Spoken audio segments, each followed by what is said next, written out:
सभी को दिख रही है मेरी स्क्रीन? एक बार थम्स अप कर दो। ठीक है, ठीक है। तो क्लास को शुरू करेंगे अभी हम। ठीक है। क्लास को शुरू करने से पहले जिनको याद है कि कल हमने क्या पढ़ा था, वो एक बार बताओ क्या पढ़ा था हमने कल। थोड़ा सा बताओ। अदिति ने रिवाइज किया, चलिए अदिति बताइए क्या पढ़ा है। Ma'am, Yes. मैं मैंने जो रिवीजन किया था वो उसका किया था, क्लासिफिकेशन ऑफ टीचिंग मॉडल का। अच्छा, क्या क्या था उसमें? ये कब पढ़ा था हमने? परसों पढ़ा था, मतलब कल इसी के आगे से पढ़ा था, ठीक बट ये है, हमने परसों पढ़ा था। ठीक है, बताइए फिर। इनसाइट मॉडल था। ठीक है, क्या है इसमें? शॉर्ट में मतलब बता दो इसमें इसके है बारे में। कि जो ज्ञान है उसका अर्थ बाहरी ज्ञान से नहीं है, आंतरिक ज्ञान और बौद्धिक स्तर से है, ऐसे ही कुछ। ठीक है। इम्प्रेशन मॉडल, है। जिसमें वो स्लेट वाला था कि जो बच्चा होता है वो जब छोटा होता है तो एक उस खाली स्लेट की तरह होता है। ठीक है। और थर्ड, भी लिख के बता बौद्धिक दो। स्तर से लिख के रिलेटेड बता था। सकते हो, ऐसा नहीं है। अच्छा, रूल मॉडल, क्या है इसमें? ये भी मतलब बौद्धिक जो क्षमता है उस पे ही ज्यादा जोर देता है। ठीक है। और? साइकोलॉजिकल मॉडल था उसके बाद। हाँ जी।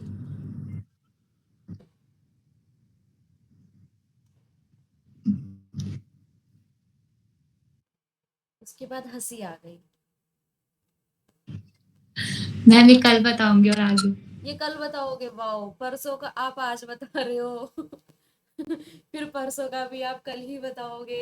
फिर कल का पता नहीं कब बताओगे, फिर आज का तो अगले हफ्ते। है ना? हाँ जी, ज्योति, प्रिया, आप में से कोई कल क्या पढ़ा था हमने? शॉर्ट में बता दो। जरूरी नहीं है कि एक एक पॉइंट्स मैम, कल बताने हैं। हमने हम्म। कैरेक्टरिस्टिक्स पढ़े थे एडोलेसेंट लर्निंग के, जो इनको है दो दो उसमें डिवाइड किया गया है। एक आता है अर्ली एडोलेसेंस, दूसरा आता है लेट एडोलेसेंस। जो अर्ली है वो रहता है 12 to 16, और जो लेट रहते हैं वो रहते हैं 7 to 18। फिर इनके डायमेंशन पढ़े थे डेवलपमेंट में, कि बाद में ये मतलब जो भी इनका मेच्योरिटी लेवल है वो बाद में आके डेवलप हो जाता है, और शारीरिक विकास भी। और यही सब पढ़ा था कि बाद में आके जो फोकस है अपने करियर की तरफ वो बढ़ जाता है, और क्लैरिटी आती है इसमें। ठीक है। Okay, okay. ठीक है। सो एक तो कल हमने क्या किया था? कल हमने जो मॉडल्स ऑफ टीचिंग हम कर रहे थे, ठीक है, जो आपने फिलोसॉफिकल, साइकोलॉजिकल, मॉडर्न मॉडल्स जो हम कर रहे थे, जो क्लासिफिकेशन थी, कल एक तो सबसे पहले हमने इसको ही कंप्लीट किया था। ठीक है।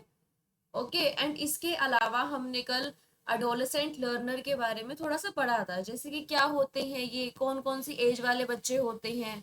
स्क्रीन पर देख पा रहे होंगे कि 12 से लेकर 18 साल तक के बच्चों की यहाँ पर बात चल रही है। फिर इसको भी डिवाइड किया गया है अर्ली में और लेट में। ठीक है। किशोर अवस्था की बात कर रहे हैं हम यहाँ पर। फिर मैंने क्लास में ही हमने ये डिस्कस किया था कि क्या लगता है कि क्या क्या सब चीजें होती है जब कोई बच्चा किशोर अवस्था में होता है, तो क्या क्या सब चेंजेस आते हैं। चाहे वो सेक्सुअल चेंजेस हो, फिजिकल चेंजेस हो, या फिर आपके साइकोलॉजिकल चेंजेस हो, इमोशनल हो, सोशल डेवलपमेंट, ये सब चीजों के बारे में हमने कल बात की थी। ठीक है। ओके। आज हम करेंगे लर्निंग डिसेबिलिटीज के बारे में। ठीक है। What do you mean by learning disabilities? क्या लग रहा है कि क्या है, क्या हो सकता है लर्निंग डिसेबिलिटीज?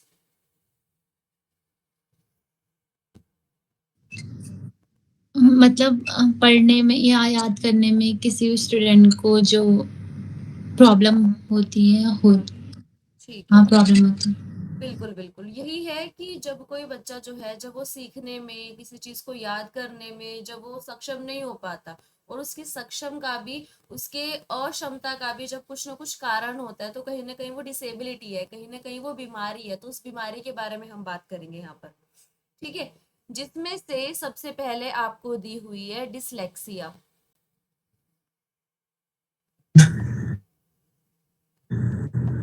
क्या दी हुई है यस सबसे मैम।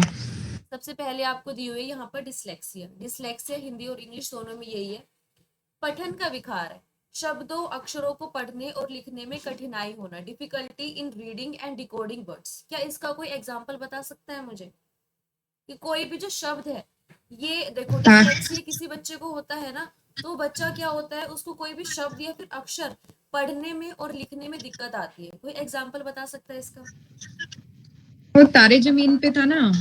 हाँ बिल्कुल बिल्कुल। तारे सारे जने जमीन पर। पर अगर सभी ने देखी है तो उसमें आप देखते हो कि बच्चा क्या करता है, बच्चे को ना शब्द ही समझ में नहीं आते हैं, वो उल्टे लिखता है शब्द। क्यों? क्योंकि उसको शब्द समझ में ही नहीं आ रहे, अक्षर उसको समझ में ही नहीं आ रहे हैं। और जब वो समझ नहीं पा रहा है तो वो लिखेगा क्या? सिंपल बात हुई ना, है ना? तो ये वाली जो बीमारी रहती है इसको हम बोल देते हैं डिसलेक्सिया। इज इट क्लियर सभी के लिए? डिसलेक्सिया।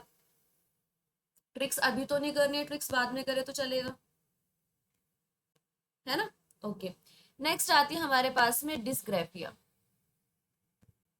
डिस्ग्राफिया का क्या मतलब होता है? डिस्ग्राफिया का मतलब होता है आपका लेखन विकार, सही वर्तनी, स्पेलिंग लिखने, हस्तलेखन, हैंड राइटिंग और वाक्य गठन में समस्या। इसमें क्या होता है कि कोई भी जो बच्चा होता है ना जिसको डिस्ग्राफिया होता है वो हमेशा स्पेलिंग गलत लिखता है, या उसकी हैंड राइटिंग समझ में नहीं आती है, बहुत अजीब तरीके से लिखता है वो, या वो क्या लिख रहा है वो समझ में ही नहीं आता है। डिस्ग्राफिया हम सबके स्कूल में कोई ना कोई एक ऐसा बच्चा रहा होगा, नहीं रहा होगा तो कोई बात नहीं, वरना मोस्टली मैंने स्कूल्स में देखा है कि हाँ, मतलब हमारे जो फेलो वंस होते हैं उसमें से कोई ना कोई बच्चा ऐसा होता ही है। ठीक है, ये आपने देखा हो कि कोई जो बच्चा है वो हमेशा स्पेलिंग को गलत ही लिख रहा है, या वो क्या लिख रहा है वो समझ में नहीं आ रहा है। क्यों? क्योंकि उसकी हैंड राइटिंग ही कुछ इस तरीके की है। डिस्ग्राफिया इस प्रॉब्लम को हम बोल देते हैं। कैसे याद रखोगे? डिस्ग्राफिया में ग्राफ आ रहा है, ग्राफ आप हमेशा हाथ से ही तो बनाते हो, तो हाथ से बनाने वाली चीजों में दिक्कत आएगी बच्चे को। क्लियर हो गया? लिखने में दिक्कत आना।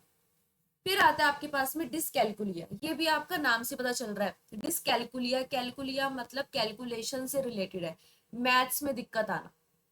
बच्चे को यहाँ पर मैथ्स में दिक्कत आएगी कि कैसे, अगर आप बच्चे को बोलोगे ना कि आपको इसको मल्टीप्लाई करना है, प्लस करना है, माइनस करना है, तो बच्चे से नहीं हो पाएगा। ठीक है, अगर किसी बच्चे का कैलकुलेशन में दिक्कत होती है बहुत ही ज्यादा, किसी भी चीज को क्वांटिफाई करने में, मात्रा या फिर भिन्न में अगर किसी को प्रॉब्लम हो रही है तो उस बच्चे को डिसकैलकुला नाम की डिसेबिलिटी है। क्लियर सभी को? इजी है यहाँ तक तो?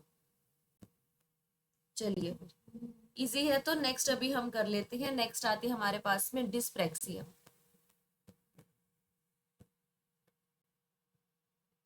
ठीक है, डिस्प्रेक्सिया में क्या होता है? गति एवं समन्वय विकार, मोटर स्किल्स, संतुलन बनाने या वस्तुओं को पढ़ने में कठिनाई, does not affect the intelligence. इसका क्या मतलब है? अगर खुद से थोड़ा सा दिमाग लगा पा रहे हो तो।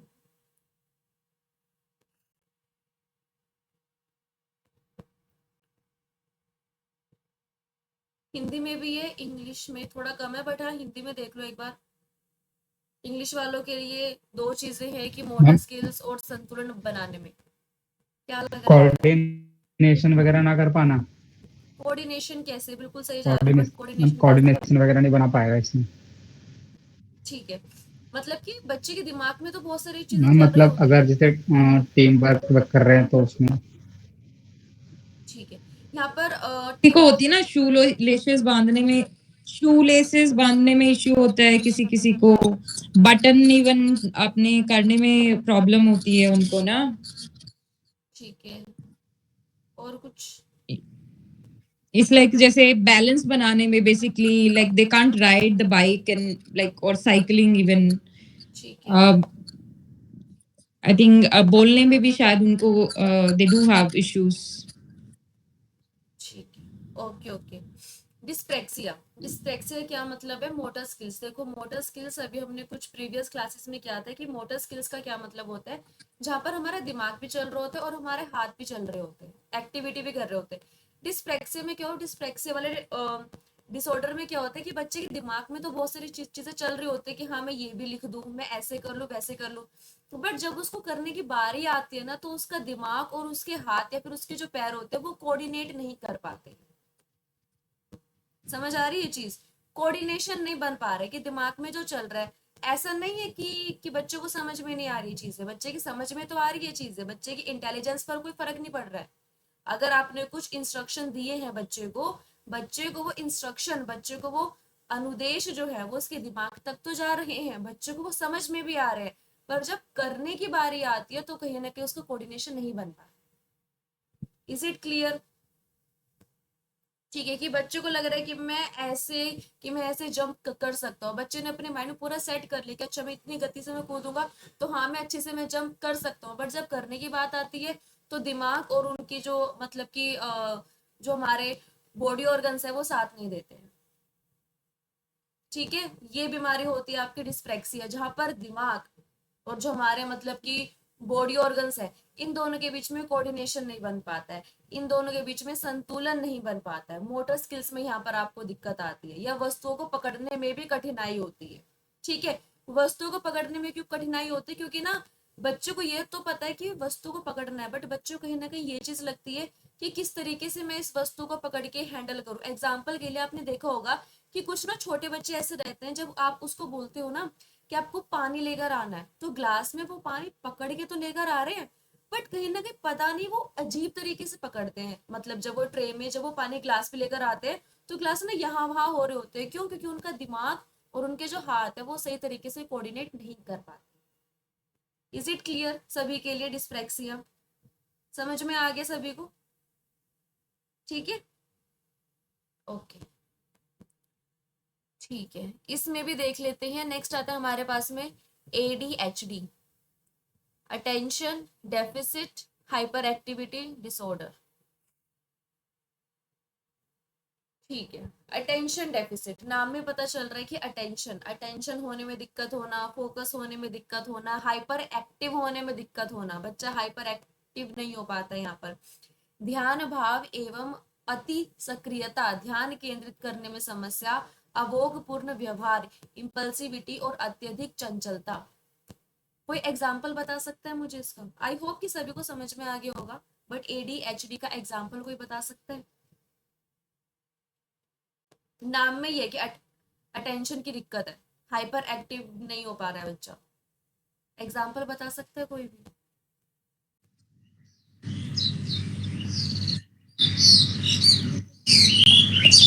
जैसे मैम आप अभी पढ़ा रहे हो क्लास में, मतलब फॉर एग्जाम्पल बता रही हूँ, बच्चे का ध्यान क्लास में नहीं होगा, कहीं भी कुछ इधर उधर कुछ चीजें कर रहा होगा।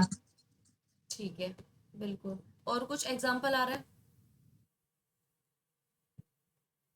और कुछ एग्जाम्पल आ रहा है?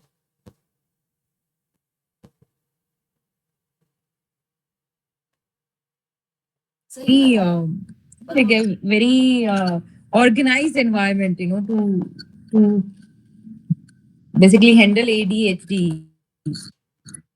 Okay, So it's like generally they are very वो एक चीज में ना ज्यादा attention नहीं रख पाते. Like you know Michael Phelps, there is this very famous swimmer, international swimmer. He had ADHD. So swimming helped him. In even Simone Biles, if you know she's well decorated gymnast. She is also having ADHD. So gymnastic helped her to uh, come out of it. Not come out of it, but it helped her to plan her brain activities. जो योग के विषय से है, मतलब ऐसा तो आप भी हो, कोई बता सकते हैं कि इसको सोल्व करने के लिए क्या कर सकते हैं, ठीक करने के लिए? कुछ भी आ रहा है दिमाग में?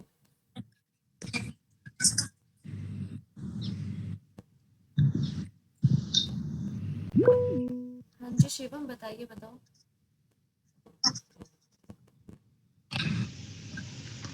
इसको ठीक करने के लिए ADHD को हाँ जी, योग में तो काफी सारी चीजें करा सकते हैं। इसको हम जैसे हम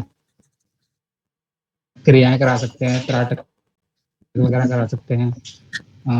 त्राटक करेंगे तो उसका जो माइंडसेट है वो अच्छा होगा, फोकस अच्छा होगा। ठीक है, हाँ, बाकी हम प्राणायाम करा सकते हैं।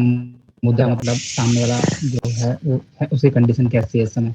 बिल्कुल ही नहीं कर पा रहा है फोकस तो अलग चीज़ होगी, अगर थोड़ा बहुत कर पा रहा है, भूल जा रहा है चीज़ें, तो वो चीज़ अलग होगी। फिर बहुत सारी चीज़ें करा सकते हैं, बहुत सारी।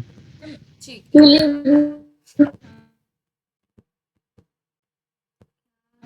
practices which only increase GABA level. Okay, Shivam आप एक बार प्लीज म्यूट करो। So as Shivam said, like pranayamas and okay okay okay, और कुछ आ रहा है दिमाग में? नहीं? तो आपको हमें you have to reduce the restlessness of the person, ma'am. Once the restlessness will be reduced, like we need to increase the dopamine. Okay, या हाँ ठीक है, कर सकते हैं बिल्कुल। We need the brain to calm down. ठीक So है। once we will work on the prefrontal cortex, and the GABA levels will increase by pranayam and the asana practices. It helps. Okay okay okay, ठीक है। Okay, देखिए, ADHD, attention deficit hyper activity order, ठीक है, काफी सारे बच्चे हैं and कहीं ना कहीं देखा जाए तो कुछ हद तक मतलब कि हम भी आते हैं इसमें, ठीक है। ये तो नहीं बोलूंगी प्रॉपर, बट हाँ सभी के साथ में ही है, ठीक है।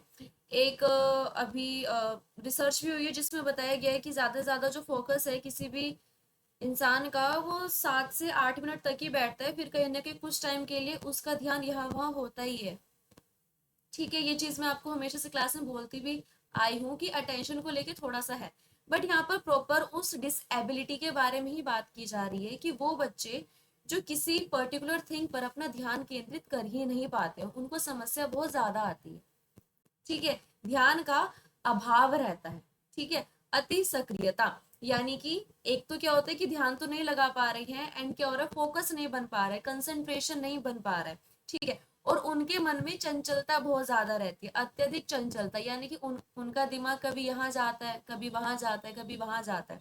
ये सब चीजें होती है ADHD। इसके सॉल्यूशंस आप लोगों ने ही मुझे बता दिए हैं, ठीक है। सबसे मेन बात तो क्या है, सबसे मेन बात ये है कि दिमाग को शांत रखना है। दिमाग अगर शांत रहेगा तो कहीं ना कहीं हम फोकस कर पाएंगे, एंड दिमाग को शांत करने के लिए शिवम ने काफी सारी चीजें बताई हैं, प्राणायाम हो गया, त्राटक हो गया, ये सभी चीजें हैं जो कहीं ना कहीं इम्प्रूव कर सकते हैं, ठीक है। एक आता है आपके पास में ऑडिटरी प्रोसेसिंग डिसऑर्डर, इसमें कुछ नहीं है, इजी है। ऑडिटरी प्रोसेसिंग मॉडर डिसऑर्डर, सॉरी, इसमें क्या होता है आपका, दैट इज योर श्रवण प्रसंस्करण विकार। बोले गए शब्दों व ध्वनियों को समझने प्रोसेस करने में कठिनाई होती है, यानी कि किसी पर्सन ने अगर कुछ बोला है ना तो उसके शब्द हमारे दिमाग तक तो गए हैं, बट लेकिन उसको प्रोसेस करने में दिक्कत आती है, उसको समझने में दिक्कत आ जाती है कि अच्छा क्या यही बोला है, दोबारा दोबारा वो पूछने लग जाते हैं। ऑडिटरी प्रोसेसिंग डिसऑर्डर, किसी ने ऐसे पर्सन देखे हैं या फिर खुद से ही हो, हाँ या ना, देखे ऐसे कि बोला तो है पर लेकिन उसको प्रोसेस करने में कहीं ना कहीं उनको प्रॉब्लम हो रही है। इसके लिए कोई सॉल्यूशन बता सकता है? ऑडिटरी प्रोसेसिंग डिसऑर्डर, कोई भी एक सॉल्यूशन बताइए, सिर्फ एक, इसको कैसे ठीक कर सकते हो? म- कस के। मतलब मैम इस दोबारा बताओ एक। मैम एक बार दोबारा एक्सप्लेन करना। ठीक है, ऑडिटरी प्रोसेसिंग डिसऑर्डर APD, जैसे जिसका नाम है श्रवण प्रसंस्करण विकार। इसमें क्या होता है कि अगर ऐसे बच्चों का आपने कोई भी शब्द बोले हैं ना तो बच्चा उन शब्दों को उसके दिमाग तक तो गए हैं बट लेकिन उसको प्रोसेस करने में दिक्कत आ रही है, ठीक है। एंड बच्चा मेरे बोले गए शब्दों को जब वो समझ ही नहीं पाएगा तो फिर वो मुझे रिप्लाई भी नहीं कर पाएगा, जिस वजह से वो क्या करेगा, वो बार बार मुझसे पूछेगा ना, अच्छा वो क्या बोला आपने, अच्छा फिर इसके बाद में आपने क्या बोला। ऐसे भी आपने देखे होंगे ना अपने आसपास में या कहीं पर भी आपने देखे होंगे जिनको अगर आपने कुछ शब्द बोले तो उनको प्रोसेस करने में टाइम लगता है क्योंकि उनको मुश्किल होती है उन शब्दों को समझने में। क्या कर सकते हो इस चीज के लिए? अगर किसी मैम पर्सन, चंकिंग एक प्रोसेस होती है. You can do chunking like you want to share some information but break down that information and speak 8 slow animation at one time and at a fast pace. So for them, you have to, like, even in teaching, there this learning, there is called chunking. So आप वही information को आप chunks में बना के बताओ, फिर उससे पूछो कि उनको कितना समझ में आया. Then you again repeat it for them. So when they understand that part of the information, then go ahead. ठीक है, बिल्कुल So chunking is a very good method for it. कर सकते हैं कि अगर आपके पास में कोई भी बात है जो आप उस बच्चे तक पहुंचाना चाह रहे हो, तो आप क्या करोगे, अपनी बातों को पूरी एक लाइन में मत बोलो, अपनी बातों को तोड़ तोड़ के बोलो, और तोड़ तोड़ के भी धीरे धीरे बोलो. ठीक है, जब आपको पता है कि कोई भी हमारे पास में ऐसा पर्सन है जिसको शब्दों को प्रोसेस करने में दिक्कत होती है, तो आप क्या करोगे, सबसे पहली बात तो अपनी इतनी तेज तेज मत बोलो कि एक ही बार में आपने सब कुछ बोल दिया. अपनी बातों को थोड़ा तोड़ तोड़ के रखो, एंड तोड़ तोड़ के रखने के बाद में बच्चे से फिर पूछते रहो कि क्या आपको इतना समझ में आ गया है. जब बच्चे को लगे कि हाँ इतना तो मुझे समझ में आ गया, देन फिर आप आगे बढ़ सकते हो अपनी बात को पूरा करने के लिए. ये एक प्रोसेस होता है चंकिंग, जो भी प्रिया ने बताया. समझ में आया सभी को? समझ में आ गया? ठीक है, और कुछ आ रहा है किसी के दिमाग में? दूसरा मैम हमें मैम ये हाँ जी बोलो बोलो. हाँ जी प्रिया. Yeah, Shivam, you were saying something. नहीं बोलो बोलो, कंप्लीट करिए आप. Shivam is Shivam. मैम आप बोलो, तो आप मैम बोलो, मैं दूसरा फिर हमें पूछता ना, हूँ, फिर because आपको they बोलता have हूँ. issues with the multiple sounds, so we need to make sure कि when you are talking to them, there are no background noises happening. बिल्कुल. For example, when you are talking to them, switch off the TV, switch off any other, or if you are receiving a call while talking to them, make sure that you do not take that call, or do not speak around the walls. You know, like sometimes we are sitting in one room and we are saying something from that room to somebody sitting in the drawing room. So don't do that. You need to be near them when you are talking to them. Okay okay okay okay. So आपको वो optimization of the sound करना पड़ेगा. ठीक है, कर सकते हैं कि जब भी आप ऐसे पर्सन से बात करो, तो जब आपको पता है कि सामने वाले पर्सन को थोड़ा मतलब कि जो भी आप शब्द बोल रहे हो उस शब्द को समझने में प्रॉब्लम होगी, तो हाँ एक ये भी तरीका हो सकता है कि जब आप उनसे बात करो ना, तो बाकी जो भी मतलब कि बैकग्राउंड जो नॉइस होता है, एग्जाम्पल के लिए कि टीवी चल रहा है या फिर आप ट्रैफिक में हो, अब बच्चे को वैसे ही सुनने में थोड़ी सी प्रॉब्लम है, इसके अलावा अगर और भी ज्यादा शोर रहेगा तो आपकी बात अच्छे से पहुंच नहीं पाएगी, और अगर आपकी बात बच्चे तक अच्छे से पहुंच ही नहीं पाएगी तो बच्चा समझेगा कैसे, बच्चा रिप्लाई किस तरीके से करेगा. ठीक है, तो हाँ ये एक तरीका हो सकता है कि जब भी आप बच्चे से बात करो तो आप इस चीज का ध्यान रखो कि बैकग्राउंड नॉइस ना हो. जिससे क्या होगा कि आप तो बता रहे हो, साथ साथ में टीवी की वॉल्यूम भी फुल है, तो बच्चे क्या करेगा, बच्चे के दिमाग में जो दोनों ये जो ध्वनि रहेगी ना शब्दों की, वो मिक्स हो जाएगी और बच्चा फिर समझ नहीं पाएगा. ठीक है, ये हो सकता है. हाँ जी शिवम बताइए.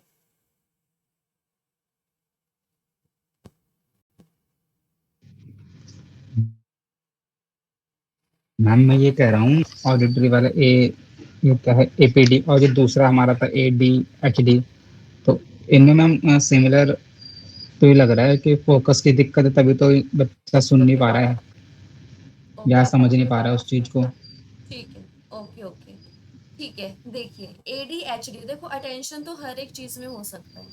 जब कभी कभी पता नहीं मुझे कि आपके साथ में हुआ है या फिर नहीं हुआ, कभी कभी हम पूजा भी करते हैं ना, तो पूजा करते करते भी हमारा ध्यान हट जाता है, मतलब कि पूजा तो पूरी हो रही है पर ध्यान कहीं और है. ठीक है, हम कई बार हम घूमने के लिए भी जाते हैं, हम घूम रहे हैं प्रॉपर हर एक चीज कर रहे हैं पर ध्यान हमारा कहीं और है. हम पढ़ रहे हैं पर ध्यान हमारा कहीं और है, यानी कि ध्यान तो भटकना, ये हो गया आपका एडीएचडी. बट एपीडी में क्या रहेगा, यहाँ पर सिर्फ और सिर्फ सुनने की चीजों पर ध्यान केंद्रित नहीं कर पाता है बच्चा. बच्चे को अगर आप कुछ लिख कर दोगे बच्चा समझ जाएगा, बच्चों को आप ड्राइंग दिखाओगे बच्चा समझ जाएगा, बच्चों को आप पिक्चर दिखाओगे बच्चा समझ जाएगा. बच्चे को यहाँ पर सिर्फ और सिर्फ शब्द के ऊपर, यानी कि जो भी शब्द जो बोले गए हैं सुनने में, जो मतलब कि जो बोले गए जो शब्द है सिर्फ उनको प्रोसेस करने में प्रॉब्लम होती है. क्लियर? एंड पहले वाले में अटेंशन ये सभी चीजों में. क्लियर हो गया शिवम? ठीक है, ओके. नेक्स्ट आता है हमारे पास में विजुअल प्रोसेसिंग डिसऑर्डर. ठीक है, दृष्टि प्रसंस्करण विकार, इसमें क्या होगा? ठीक है, अक्षरों के अंतर को पहचाना, यहाँ पर क्या होगा? विजुअल, यानी कि अगर कोई भी चीज हम देख रहे हैं ना, देख के बच्चा अंतर नहीं कर पाएगा, बच्चा देखकर समझ नहीं पाएगा। एग्जाम्पल के लिए, एग्जाम्पल क्या हो सकते हैं कि बी और डी, यानी कि अगर जो छोटे वाले होते हैं ना, जो छोटे वाले जो अल्फाबेट्स होते हैं, स्मॉल अल्फाबेट्स, जिसमें बी ऐसे लिखा जाता है, डी इस तरीके से लिखा जाता है, अगर बच्चों को आप ये दोनों शब्द होंगे तो बच्चे कंफ्यूज हो जाएगा कि ये बी है या फिर ये डी है। अगर आपने ओ लिखा है तो भी बच्चा कंफ्यूज हो जाए कि ओ है या फिर ये जीरो है। ये सब कुछ कुछ चीजें होती है कि बच्चा क्या करेगा, बच्चा अक्षरों के बीच में अंतर नहीं पहचान पाएगा। ड्राइंग करना या फिर अक्षरों के, या फिर अक्षर, ये सब जो चीजें होती है इसमें बच्चों को दिक्कत है। यानी कि कोई भी चीज जब बच्चों को दिक्कत हो रही है वो देखने वाली चीजों से रिलेटेड, ऐसी डिसेबिलिटी को हम बोल देते हैं बीपीडी। क्लियर है? क्लियर हो गया ये सभी को? ठीक है, ओके। नेक्स्ट हम बात कर देते हैं यहाँ पर डिस्फेजिया। डिस्फेजिया का क्या मतलब होता है? डिस्फेजिया का मतलब होता है भाषा संप्रेषण का आंशिक नुकसान, partial loss of language comprehension expression. ठीक है, आपके आसपास में ऐसे काफी सारे पर्सन रहे होंगे जिनको थोड़ा सा पार्शियल लॉस ऑफ लैंग्वेज रहता है। इन अ वेरी सिंपल टर्म्स अगर मैं बोल दूं तो जैसे कि बच्चे हकलाते हैं ना, तो उसके बारे में हम यहाँ पर बात कर रहे हैं। ठीक है, कि क्या हो रहा है, वो अपने वर्ड्स को कंप्लीट नहीं कर पा रहे। क्यों? क्योंकि उनके पास में पार्शियल लॉस ऑफ लैंग्वेज है, यानी कि लैंग्वेज तो उनको आती है बट कहीं ना कहीं थोड़ा थोड़ा पार्शियल लॉस उनका होता रहता है, होता रहता है, होता रहता है। Is it clear? ये तो बताने की जरूरत नहीं है मुझे, डिस्फेजिया सिंपल है बहुत ज्यादा, है ना? या बताने की जरूरत है? ऐसे पर्सन ही नहीं देखे आपने जिसको डिस्फेजिया होगा? देखा होगा ना कोई तो? हाँ ना, कुछ तो Ma'am, बोलो। dysphagia is ma'am. हाँ हाँ, Hello, बोलिए, ma'am. बोलो बोलो बोलो बोलो। But dysphagia also have it's a actually it's in some cases it's very severe, ma'am, because it happens some people when they have जैसे जो हमारा frontal lobe है ना, उनको जब problem होती है, so they cannot listen properly, but they can speak. They can't reply properly. You know, they can form sentences, but they can't. Their sentences are jumbled, okay, so ठीक है, तो and अगर they then some जैसे किसी किसी को होता है ना मैम, जो कैंसर हो जाता है या किसी को स्ट्रोक आ जाता है, तो उस कंडीशन के बाद में भी this situation takes place. Okay, so इसके देखो, अगर आप इसको डेप्थ में जानना चाहते हो तो फिर मैं आपको बता देती हूँ। Dysphasia that is partial loss of language. So इसमें अगर मैं कुछ कुछ आपको पॉइंट्स बताऊं तो आपका जेनेटिक्स भी हो सकता है। अगर किसी के फादर या फिर मदर को डिस्फेजिया है, कि हाँ उनको भी जी थोड़ा जी सा जी। पार्शियल लॉस ऑफ लैंग्वेज है, तो हो सकता है कि वो बच्चे को भी हो सकता है। ठीक है, डिस्फेजिया। या फिर कभी कभी क्या होता है कि बच्चे की लाइफ में कुछ ऐसा इंसिडेंट हुआ है, कुछ एक्सीडेंट हो गया, तब भी ये बच्चे को हो सकता है। कभी कभी ये डिस्फेजिया तब भी होता है कि बच्चा अगर नॉर्मल बात कर रहा है तब तो ठीक है, बट अगर बच्चे के सराउंड में कुछ ऐसा प्रेशर क्रिएट किया गया है ना, जो उसको हाइपर टेंशन दे रहा है बहुत ज्यादा, जो उसको टेंशन बहुत ज्यादा दे रहा है एंड वो स्ट्रेस बहुत ज्यादा फील कर रहा है, तब भी बच्चा बोल लेता है सही से, बट लेकिन जब उस प्रेशर में आकर वो बोलेगा ना तो वो बोल नहीं पाएगा। ये सब चीजें भी रहती है यहाँ पर। ठीक है, या फिर आपने देखा हो कि ना, जिस पर्सन को पैरालाइसिस भी होते हैं, जब पैरालाइसिस वाले जो पेशेंट होते हैं वो ठीक हो जाते हैं ना, स्टिल वो बोल नहीं पाते हैं सही से, उनकी जबान जो होती है वो लड़खड़ाती रहती है, वो एकदम साफ नहीं बोल पाते हैं। क्यों? क्योंकि उनका भी पार्शियल लॉस ऑफ लैंग्वेज हो गया। How can we say that कि पार्शियल लॉस ऑफ लैंग्वेज हुआ है? क्यों? क्योंकि वो बोल तो रही हैं बट कंप्लीट नहीं कर पा रहे हैं अपना सेंटेंस। एंड किसी किसी बच्चे में या फिर किसी किसी पर्सन में ऐसा भी होता है कि वो अपने शब्द शुरू ही नहीं कर पाते हैं। ये सब चीजें भी रहती हैं। ठीक है, कि वो अपने शब्द को शुरू ही नहीं कर पाते, अपनी बात को वो शुरू कर ही नहीं पाते, उनके हाथ पैर पूरे कांपने लग जाते, वो अपनी शब्द को शुरू ही नहीं कर पा रहे, वो एक शब्द नहीं बोल पाएंगे आपके सामने। ठीक है, उनको थोड़ा सा टाइम चाहिए होता है। एंड अगर इस चीज को ठीक करना है तो इसकी काफी सारी चीजें हो सकती हैं। सबसे पहले ऐसे बच्चों को थोड़ा सा कूल डाउन करना चाहिए। एंड अगर आप देख रहे हो कि अगर कोई ऐसा पर्सन, उसकी तरफ बिल्कुल ऐसे घूर के मत देखो, उसको प्रेशर और भी ज्यादा ही क्रिएट होता है। ठीक है, बट लेकिन हाँ, ऐसे काफी सारे पर्सन रहते हैं जिनको नॉर्मल डिस्फेजिया होता है, उनको प्रेशर से कुछ प्रॉब्लम नहीं होती, वो अगर नॉर्मल आपसे बात करेंगे तब भी वो सही से बोल नहीं पाएंगे। अगर वो मजाक करेंगे ना तब भी वो सही से नहीं बोल पाएंगे. So these are the two phases. मतलब कि फेजेस टू, मतलब कि फेजेस तो नहीं बोल सकते, बट हाँ एक जो है जो जेनेटिक्स है जो हाँ नॉर्मल है कि जो बच्चे ने शुरू से ही देखा है, तो कहीं ना कहीं अगर वो मजाक में बात भी करेगा तब भी उसको पार्शियल लॉस ऑफ लैंग्वेज रहेगा ही. बट हाँ अगर किसी के पास में सीवियर प्रॉब्लम है बहुत ही ज्यादा, तो कहीं ना कहीं उसके ब्रेन में प्रॉब्लम होगी. ब्रेन में प्रॉब्लम इन द सेंस क्या है कि कभी कभी क्या होता है ना, जब बच्चों की चीज पता लग जाती है कि हाँ ये मेरे अंदर कमी है, तो अपने दिमाग को प्रिपेयर कर लेता है कि हाँ मुझे दोस्त नहीं बनाने हैं, मैं अकेला ही ठीक हूँ, मुझे किसी से बात नहीं करनी है, क्योंकि वो अपने मन में ये वाली चीज बना लेते हैं कि शायद बाकी सब जो है वो मेरा मजाक बनाएंगे. ठीक है, ये सब चीजें भी होती हैं. That is dysphagia in a very proper sense. I think कि सभी के पास, मतलब कि सभी कांटेक्ट में कोई ऐसा पर्सन रहा होगा जिसको आप शायद रिलेट कर पा रहे होंगे. अगर सिर्फ इसी वजह से मैंने पूरा एक्सप्लेन नहीं किया है, बिकॉज आई थिंक कि हाँ, क्योंकि मेरी लाइफ में तो ऐसे काफी सारे रहे हैं डिस्फेजिया वाले person. Is it clear Priya? Okay now, ठीक है, बढ़ सकते हैं आगे. ठीक है, नेक्स्ट आते हैं हमारे पास में non verbal learning disorder, NVLD, यानी कि अशाब्दिक अधिगम विकार. इसमें क्या होगा? सूक्ष्म मोटर स्किल, दृश्य स्थानिक विजुअल स्पेशल और सामाजिक कौशलों में समस्या.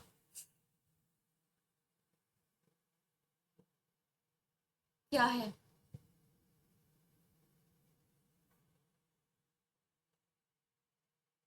वो कई बार हमें डिस्टेंस का पता नहीं लगता, शायद होता है ना, they can't major distance, break down complex things into smaller things, puzzles वगैरह में I think they have issues, kind of. Puzzles में प्रॉब्लम, ठीक है, थोड़ा सा एक्सप्लेन करो इसको.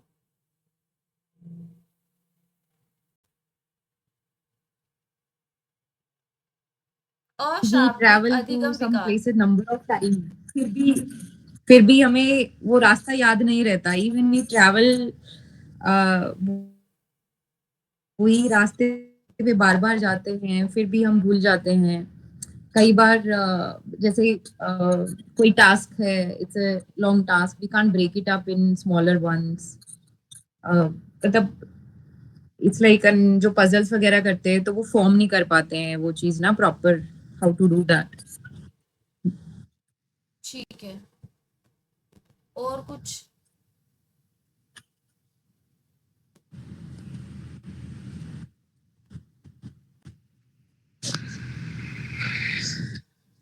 नाम से ही समझ में आ रहा है तो कि देखने में दिक्कत.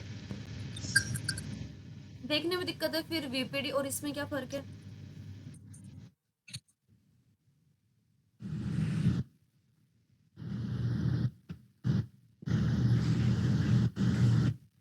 शिवम ने जो छोटा सेंटेंस बोला ना, वैसे इसमें इसका आंसर है कि देख के पता लग रहा है कि ये किस बारे में बात कर रहा है. ठीक है, शिवम ने जो वर्ड, जो शिवम ने जो लाइन बोली है ना, यही वाली बात है कि अगर किसी बच्चे को ये प्रॉब्लम है, ये डिसेबिलिटी है, तो बच्चा देख के नहीं समझ पाएगा कि किस चीज के बारे में बात हो रही है. सिंपल बात तो ये है. नॉन वर्बल, प्लीज म्यूट जिन्होंने भी म्यूट नहीं किया हुआ है. I think Priya. Okay okay, thank you so much. ठीक है, कि यहाँ पर क्या होगा ना, बच्चा यहाँ पर देख के नहीं समझ पाएगा. सबसे पहले तो नॉन वर्बल क्या होती है? नॉन वर्बल वो सभी चीजें होती हैं जिसमें शब्द नहीं होते. ठीक है, सिंपल भाषा में जिसमें शब्द नहीं है. शब्द नहीं है तो नॉन वर्बल चीजें होगी. इसमें काफी सारी चीजें हैं कि बच्चा देख के नहीं समझ पाएगा कि भी किस बारे में बात हो रही है. दूसरी बात, जैसे कि हम बोल देते हैं ना कि समझदार को इशारा ही काफी होता है, यहाँ पर बच्चा इशारा नहीं समझ पाएगा. यहाँ पर बच्चा नहीं समझ पाएगा. क्यों? क्योंकि वो भी नॉन वर्बल का ही तो पार्ट हुआ ना हमारा. तो बच्चा यहाँ पर नहीं समझ पाएगा. आपने देखा होगा ना, आप किसी को मतलब कि इशारा कर रहे हो एंड फिर वो आपसे बोलते कि नहीं अच्छा क्या, और फिर आपको गुस्सा आते कि ऐसा चिल्लाना नहीं था इस बात के ऊपर, थोड़ा शांत होके ये वाली बात करनी थी. तो ऐसे वाले लोग भी होते हैं कि चिल्ला क्यों रही है यार, आराम से. तो ऐसे वाले भी होते हैं. That is non verbal learning disorder. ठीक है, जो शब्द से रिलेटेड नहीं है, आपके इशारे हो गया, फिर कोई भी जो विजुअल चीजें हो गई, अगर आपका सफर हो गया, जैसे कि प्रिया ने बताया कि इस रास्ते पर आप बहुत बार आप निकल चुके हो बट स्टिल आपको ये रास्ता याद नहीं हो रहा है. ठीक है, क्यों नहीं याद हो रहा है कि शायद आप बार बार आ रहे हो बट लेकिन आपकी विजुअलिटी उतनी ज्यादा काम नहीं कर रही है, इस तरीके से समझ सकते हो। ठीक है, बट लेकिन बेस्ट एग्जाम्पल इज कि इशारा नहीं समझ पा रहे हैं तो ये समझदार नहीं है, वैसे वाला याद करने के लिए। क्लियर हो गई है सभी टाइप्स की डिसेबिलिटी। इलाज आप खुद ने इतने सारे बता दिए हैं, जिन्होंने नहीं बताया सो आई थिंक जिन्होंने बता दिया वो उनसे थोड़ा सा एग्री करते होंगे, है ना? एग्री करते हो ना? चलो, अगर कुछ और भी आए ना दिमाग में तो प्लीज मुझे बताते रहा करो, ठीक है? क्योंकि मैं तो बोल ही रही हूँ कि आप मुझसे सीखने आए हो, मैं आपसे सीखने के लिए आई हूँ, इसलिए मैं आपसे पूछ लेती हूँ कि क्या लग रहा है। ठीक से, ठीक है। इसमें क्या क्या होगा? इसमें हो जाएगा शिक्षण को प्रभावित करने वाले कारक, लर्नर फैक्टर्स इन्फ्लुएंसिंग टीचर। इसमें क्या हम बात करेंगे? Factors that influence teaching. ऐसे बहुत सारी चीजें होती हैं जो, देखो कोई भी टीचर जो है, जब कोई भी टीचर पढ़ा रहा होता है तो ऐसी बहुत सारी चीजें होती हैं, ऐसे बहुत सारे कारक होते हैं जो टीचर की टीचिंग को प्रभावित करते हैं। एग्जाम्पल के लिए, मैं आपको पढ़ा रही हूँ एंड पीछे से शोर आ रहा है बहुत ज्यादा, तो क्या मैं सही से पढ़ा पाऊंगी? नहीं पढ़ा पाऊंगी। या फिर और भी एग्जाम्पल हो सकते हैं कि मैं पढ़ाना चाह रही हूँ बट आप पढ़ना नहीं चाह रहे हो, तो क्या मेरी टीचिंग सही हो पाएगी? नहीं हो पाएगी। और भी हो सकते हैं कि मैं पढ़ाना तो चाह रही हूँ बट उस टाइम, बट लेकिन उस लेवल की मैं एक्टिव नहीं, तब भी मेरी टीचिंग नहीं हो पाएगी। या फिर लर्निंग का स्टाइल, ये सभी चीजें हो सकती हैं, एक एक करके भी देखते हैं। ठीक है, फैक्टर्स दैट इन्फ्लुएंस टीचिंग क्या क्या हो सकते हैं? पूर्व अनुभव, पूर्व ज्ञान, prior experience, knowledge in the subject. ये कैसे हो सकता है? एग्जाम्पल के लिए कि मैंने कभी भी ये वाला सब्जेक्ट नहीं, देखो लर्नर्स फैक्टर्स इन्फ्लुएंसिंग टीचिंग, इसका क्या मतलब होगा? पहला पॉइंट बताओ मुझे। यहाँ पर प्रायर एक्सपीरियंस और नॉलेज इन द सब्जेक्ट, ये लर्नर की बात कर रहा है फिर टीचर की बात कर रहा है?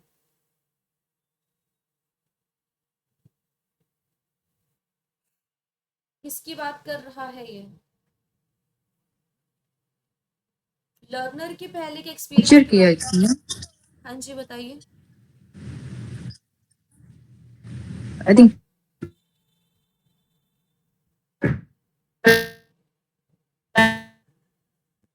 Higher experience. आपकी वॉइस थोड़ी ब्रेक हो रही है तो मुझे लग रही है। किसके एक्सपीरियंस की बात हो रही है यहाँ पर? टीचर के या फिर लर्नर के?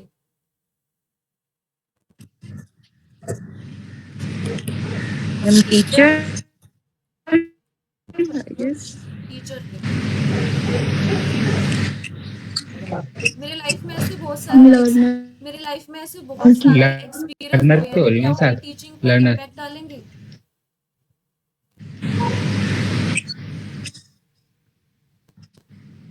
आई थिंक शिवम कुछ बोल रहे हैं। हाँ जी शिवम बोलिए।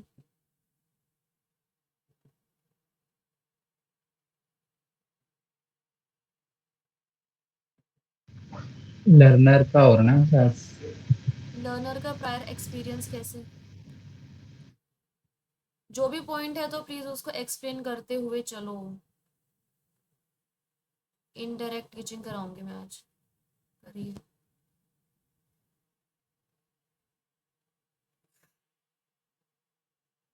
अगर लर्नर के बारे में बोल रहे हो तो भी कैसे, टीचर के बारे में बोल रहे हो तो भी कैसे? एंड सिर्फ यही दो क्यों बोल रहे हैं? बाकी अदिति, ज्योति, काजल, कुछ भी आ रहे दिमाग में?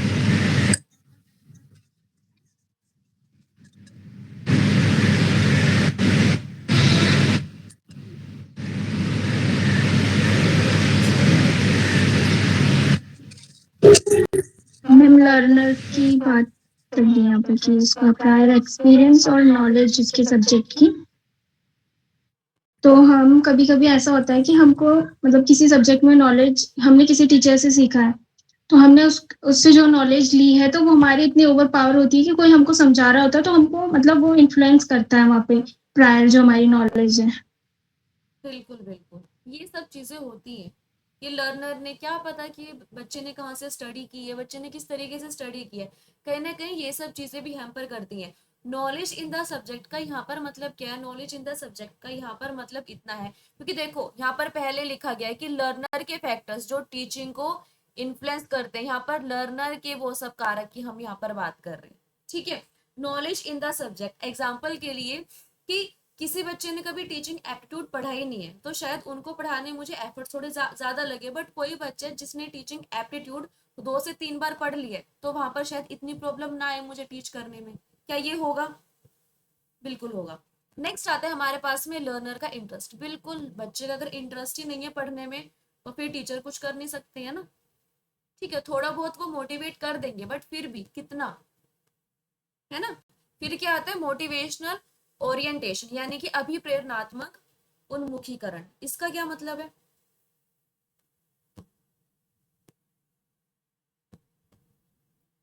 ज्योति?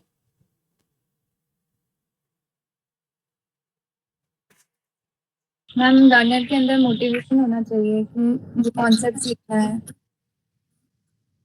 ठीक है, okay. Style of learning, Aditi?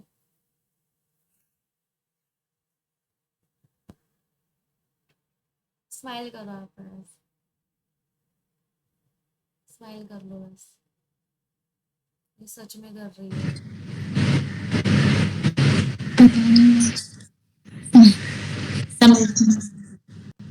Style of learning, क्या बात होगी यहाँ पर?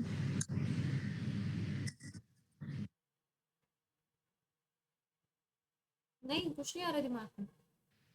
लर्निंग करने का तरीका बिल्कुल, कि बच्चे ने किस तरीके से लर्निंग की है, कि उससे भी मतलब हर डिफरेंट किसी का डिफरेंट। अलग अलग स्टाइल होता है पढ़ने का। बिल्कुल बिल्कुल, हर किसी का डिफरेंट डिफरेंट स्टाइल होता है। जब एकदम से वो स्टाइल चेंज होता है तो थोड़ी प्रॉब्लम आती है, बट हाँ ये भी हो सकता है कि जिस तरीके से हम पढ़ रहे थे अगर सामने वाला पढ़ाने वाला भी ऐसा ही आ जाता है तो कहीं ना कहीं फिर टीचिंग बढ़िया भी हो जाती है। ठीक है, तो ये सब चीजें।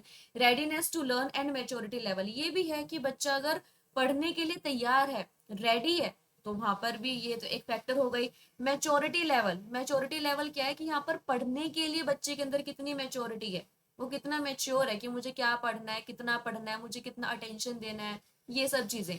वो अपने रूटीन को पूरे किस तरीके से मैनेज कर रहा है। लर्नर्स कमिटमेंट, इसका क्या मतलब है? क्या आ रहा है दिमाग में? शिवम या प्रिया में से कोई? जी ma'am, sorry, your voice was breaking. What are you saying? Okay, यहाँ पर लर्नर्स कमिटमेंट का क्या मतलब है?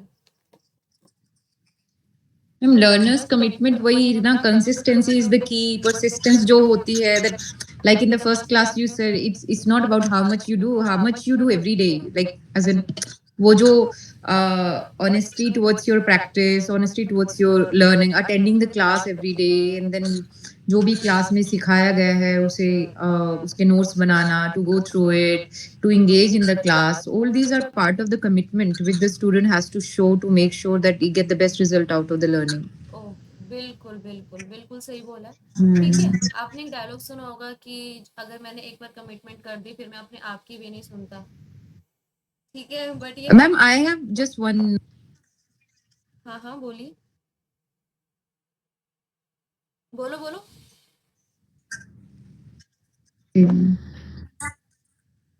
नहीं, डन। ठीक है, आपने एक डायलॉग सुना होगा कि अगर मैंने एक बार कमिटमेंट कर दी तो फिर मैं अपने आप की भी नहीं सुनता। ठीक है, बट लेकिन क्या हो जाता है कभी कभी ना, हम अपने आप की तो नहीं सुनते बट हम बाकी सबकी सुन लेते हैं कि दोस्त ने बोले चलो घूमने चलो, चलो चाय पीने चलो। ठीक है कि अपने तो कमिटमेंट चल रही है बट हाँ कि बाकी सबकी तो सुन रहे हैं। अगर आपकी कमिटमेंट ये रही है कि हाँ आपको यूजीसी नेट जेआरएफ क्लियर करना है, so stick to that commitment. ठीक है, अगर आपने देखा है कि पेपर 1 की क्लासेस हमें डेली लेनी है तो कहीं ना कहीं उस चीज को आपको मतलब कि लेकर चलना ही है। पेपर 2 की आपको क्लासेस करनी है डेली, अगर ये कमिटमेंट आपने की है तो इस चीज को फिर फॉलो करना ही पड़ेगा। ये सब चीजें हो जाती हैं। ठीक है, एंड उस कमिटमेंट में हर एक चीज आती है कि आप क्लास करो, नोट्स लो, ये सभी चीजें। ठीक है, कोई प्रॉब्लम है सो इट्स ओके, बट लेकिन हाँ जब तक पॉसिबल है तब तक तो करो। Factors that do not directly influence teaching skills, यहाँ पर क्या मतलब है? ऐसे फैक्टर्स जो डायरेक्ट टीचिंग को अफेक्ट नहीं कर देते। एग्जाम्पल के लिए interpersonal relations with the teacher, शिक्षक के साथ में व्यक्तिगत संबंध कैसे हैं इसका टीचिंग पर कुछ फर्क नहीं पड़ता है। आप में से कितने थे जो मुझे मुझसे पहले पढ़ने से जानते थे? मेरे ख्याल से कोई भी नहीं है, कोई भी नहीं है। ठीक है, सभी ने मुझे तभी जाना है जब आपने मुझसे मतलब कि पढ़ना शुरू किया है। तो क्या हमारे यहाँ पर व्यक्तिगत संबंध ने कुछ इम्पैक्ट डाला है टीचिंग पर? नहीं डाला। तो ऐसा नहीं होता है। ठीक है, ओके, यानी कि डायरेक्टली इन्फ्लुएंस नहीं करते हैं। नेक्स्ट क्या आ जाएगा? नेक्स्ट आ जाएगा economic background of the learner. यहाँ पर टीचर की भी बात है। देखो, लर्नर किस इकोनॉमिक बैकग्राउंड से आ रहे हैं, इसका टीचिंग पर कुछ फर्क नहीं पड़ता और पढ़ना भी नहीं चाहिए। ठीक है, फिर क्या आता है कि फैमिली बैकग्राउंड, फैमिली साइज। नहीं भाई, टीचिंग करानी है तो फैमिली बैकग्राउंड से क्या मतलब है। हैबिटेशन, जियोग्राफिक ओरिजिन, कि आप इस जगह से आ रहे हो, अगर आप इस जगह से आ रहे हो तो ही मैं आपको पढ़ाऊंगी, नहीं, ये क्या बात हुई, ऐसा नहीं होता है। ठीक है, ओके। नेक्स्ट हमारे पास में आते हैं field dependent and field independent. दोनों में डिफरेंस इतना क्या होता है? फील्ड डिपेंडेंट वाले आपके वो लर्नर रहते हैं, वो आपके बच्चे रहते हैं जो किसी के ऊपर डिपेंड होके पढ़ना चाहते हैं। एग्जाम्पल के लिए कि उनको एक गाइडेंस चाहिए, उनको एक टीचर चाहिए। बट फील्ड इंडिपेंडेंट वाले लर्नर कौन से होते हैं? जो खुद से पढ़ते हैं, जिनको किसी की जरूरत नहीं है ऐसे। ठीक है, वो खुद से हर एक चीज कर सकते हैं। ठीक है, अब आप बोलोगे तो क्या फील्ड इंडिपेंडेंट में टीचर होते ही नहीं है? देखो, ऐसा नहीं है, टीचर तो हर एक जगह। अगर आप अभी की क्लासेस भी आप नहीं ले रहे हो तो आप कहाँ से पढ़ोगे? आप बुक खरीदोगे, आप बुक से पढ़ोगे, आप या फिर आप गूगल पे देखोगे, चैट जीपीटी देखोगे, या फिर आप किसी का पेपर पढ़ोगे, कुछ तो पढ़ोगे। तो ये सब भी आपके टीचर्स तो है ही, वो भी तो किसी ने लिखे ही है। तो टीचर तो हर एक जगह है, बस डिपेंड ये करते कि वो डायरेक्टली है या फिर वो इनडायरेक्टली है। तो फील्ड डिपेंडेंट में क्या होगा कि प्रॉपर एक टीचर चाहिए, प्रॉपर एक गाइडेंस चाहिए, प्रॉपर एक स्केड्यूल चाहिए पूरा का पूरा। ऐसे वाले बच्चे होते हैं आपके फील्ड डिपेंडेंट। इसके बारे में अभी हम पढ़ लेते हैं।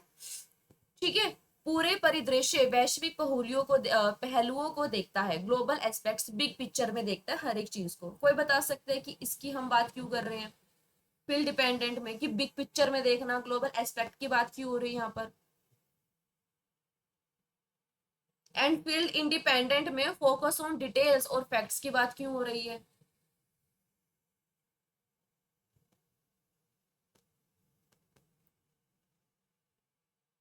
इंग्लिश में कर देती हूँ मैं एक बार हाईलाइट, क्योंकि हिंदी वाला पहले आपको पहले दिया हुआ है। जिसको जैसा समझ में आए बताइए क्यों बात बोली गई है इसकी।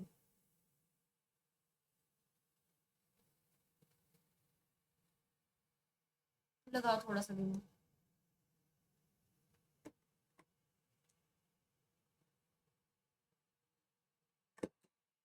अच्छा, जिन्होंने, अच्छा यहाँ पर कौन है जिसने मुझसे पहले टीचिंग एप्टीट्यूड पढ़ा हुआ है? I think only Shivam. Shivam ने स्टार्टिंग की कुछ क्लासेस की हैं, एंड ज्योति और काजल ने तो रिवीजन क्लासेस ही की हैं, तो पढ़ा नहीं है। तो अगर पुराने वालों से पूछोगे तो इतनी ज्यादा हमने डेप्थ में लास्ट टाइम हमने नहीं किया था, बट इस टाइम मैं इसलिए कर रही हूँ क्योंकि ना कभी कभी जो आपका पेपर होता है ना, वो पूरा सिर्फ कॉन्सेप्चुअल बेस्ड ही होता है। ठीक है, कि कॉन्सेप्ट की क्लैरिटी बहुत ज्यादा जरूरी है। फैक्ट्स कभी कभी थोड़े से फीके पड़ जाते हैं, इसलिए मैं करा रही हूँ। ठीक है, क्योंकि इस बार जो नेट का पेपर है, जिसमें एक शिफ्ट में जो क्वेश्चन पेपर रहा, वो पूरा का पूरा कॉन्सेप्चुअल बेसिस पर ही था, कि अगर आपके कॉन्सेप्ट क्लियर है तो आपका आंसर सही जाएगा, उसमें फैक्ट्स काफी कम थे। ठीक है, तो इसलिए मैं चाहती हूँ कि आपको कॉन्सेप्ट ज्यादा समझ में आए। क्या लग रहा है ग्लोबल एस्पेक्ट, बिग पिक्चर की यहाँ पर क्यों बात बोली गई है, और उसमें डिटेल फैक्ट्स की बात क्यों बोली गई है?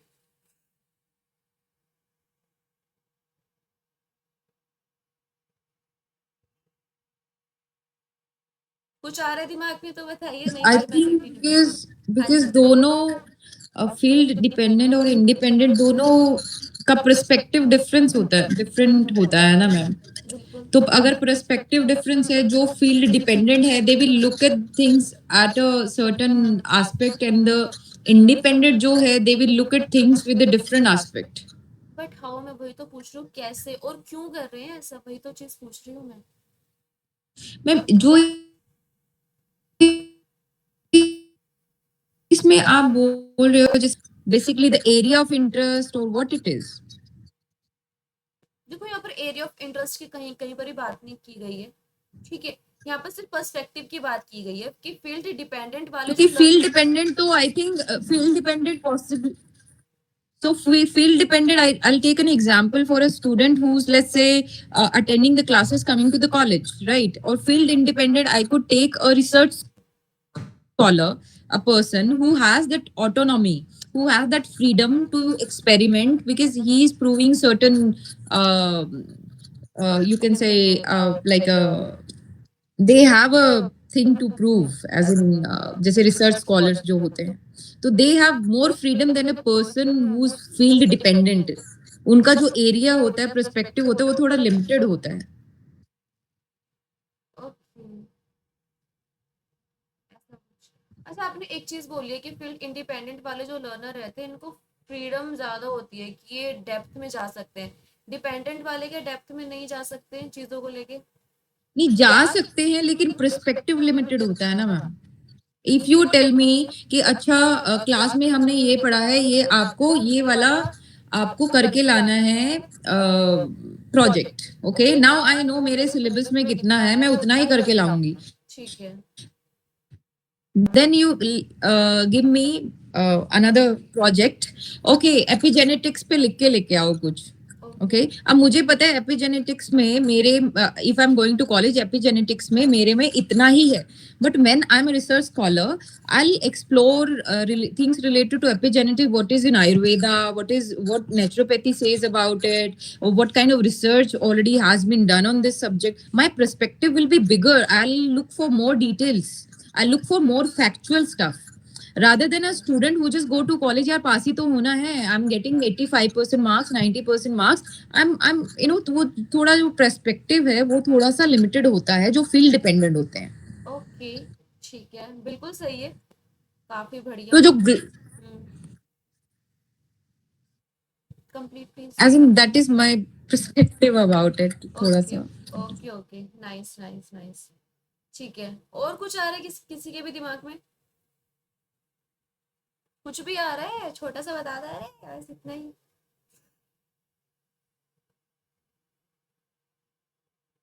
अदिति कुछ तो बता दो, ये अनम्यूट करेगी, थोड़ी चिड़ियों की हम चहचहाट सुनेंगे, फिर म्यूट कर देंगे खुद को। हाँ जी अदिति, कुछ तो बताओ। अच्छा किसी देखो सुनो, सबसे पहली चीज है ना, मैं आपको एक चीज बता रही हूँ, आपके दिमाग में अगर छोटा सा पॉइंट भी है तो भी बता दो।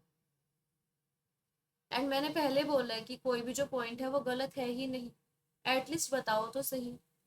मैं क्या करूं, मैं आपसे तो पूछ रही हूँ एंड फिर वही चीज हम डिस्कस कर रहे हैं, डिस्कस ही तो कर रहे हैं ना, क्या इसके अलावा हम कुछ कर रहे हैं? अभी हम डिस्कस कर रहे हैं, बस कुछ भी आ रहा है दिमाग में तो बताइए। ज्योति, अदिति, काजल, कुछ भी आ रहा है दिमाग में? Ma'am field dependent think so. होगा मैम, जैसे कोई टॉपिक है ना, जैसे आप पढ़ा रहे हो तो आप मतलब और चीज़ों से रिलेट कर, जिसमें बोला ना ग्लोबल एक्सपेक्ट, तो आप और चीज़ से रिलेट करके भी पढ़ाओगे, मतलब बताओगे ये कहाँ रिलेट हो रहा है। पर अगर हम खुद से पढ़ेंगे तो हम इतना रिलेट नहीं कर पाएंगे। ठीक है, और फील्ड इंडिपेंडेंट में यही कि हम खुद से ज्यादा नहीं कर पाएंगे, ऐसा? ठीक है, बट यहाँ पर तो बोला गया कि focus on details and facts. से अगर पढ़ेंगे तो मतलब ज्यादा अच्छे से ढूंढ पाएंगे, खुद से अगर पढ़ेंगे तो ज्यादा अच्छे से पढ़ पाएंगे, मतलब उस चीज के अंदर घुसे अंदर नहीं नहीं मतलब उस चीज के बारे में अच्छे से रिसर्च करेंगे, मतलब मुझे ऐसा लगता है। ओके ओके ओके, हाँ जी काजल, आपकी बात को रोक दिया गया था, रखिए अपने विचार। मैम जो फेल डिपेंडेंट लर्नर है, आई थिंक उसमें वो लर्नर आते हैं जो टीनेजर्स होते हैं, ठीक है, जो टोटली डिपेंडेंट होते हैं टीचर्स पे, तो जितना टीचर्स उनको कहते हैं वो उतना ही करते हैं। बाकी जो फेल डिपेंडेंट लर्नर है वो मोर एक्सप्लोर करते हैं, अगर उनको टीचर्स ने बताया भी है कुछ चीजें, वो एक्स्ट्रा डिटेल्स को मतलब एक्सप्लोर करने का ट्राई करते हैं। ठीक है, ओके ओके, और कुछ बात? क्या इसमें हम ये भी बोल सकते कि जो क्षेत्र आश्रित होते हैं, they are like as Kajal said कि वो जो भी कॉलेज में उनको पढ़ना है अभी, like you know let's say I completed my 12th, then I have to do my graduation, then masters and this, and then in field independent, let's say I'm doing my executive MBA for example, you know, like, so I'm holding certain life experiences, okay, other than a student. I'm also holding certain work experience. तो जो perspective है ना वो completely change होता है कि they have bigger things to prove, they have more things to learn and to propose. ठीक Like, I'll give you an example. Let's say if a student who just passed his 12th and took a admission in BA first year, or a student who just did BA in, let's say, BCom, और then उसने MSc योग में admission ले लिया, right? And then there is a student who did BA Yog Shastra, MA Yog Shastra. Now he took admission, so he already have certain experience of the field. So he'll explore more than the student जिसने योग के बारे में कभी पढ़ाई ही नहीं की है. Possible. ठीक है, ओके, तो वेरी वो नाइस। फील्ड अवेयरनेस शायद उनकी थोड़ी ज्यादा होती है. ठीक है, ठीक है, सभी ने, क्या बात है, सभी देखो, गुरु तो वही आप सब, मैं ही आपको कर देती हूँ हैप्पी गुरु पूर्णिमा। ठीक है, चलो बढ़िया बात है। तो सभी के दिमाग में बहुत सारे पॉइंट्स हैं, काफी सारे पॉइंट्स हैं, ठीक है, समझने के लिए खुद से आप समझ रहे हो, यानी कि आप देखोगे कि अभी ये जो हमारी प्रैक्टिस है ना, this is for the practice of brainstorming. Brainstorming जो हमने क्लासेस में की है, यही प्रैक्टिस को ब्रेनस्टॉर्मिंग भी बोलते हैं, कि कम समय में ज्यादा से ज्यादा लोगों की ज्यादा से ज्यादा विचार आना, इसी चीज को बोलते हैं यहाँ पर। एंड ब्रेनस्टॉर्मिंग का सबसे पहला रूल ये रहता है कि किसी के भी पॉइंट को जज नहीं किया जाएगा, जो यहाँ पर हम जज कर भी नहीं रहे। क्या मैंने बोला कि नहीं आप गलत बता रहे हो, क्या मैंने आपको बोला कि नहीं आप सही बता रहे हो, सिर्फ डिस्कशन होती है, ठीक है, डिस्कशन वैसे कम होती है, बट हाँ अगर पॉइंट ले रहे हो तो डिस्कस भी कर लो, ठीक है।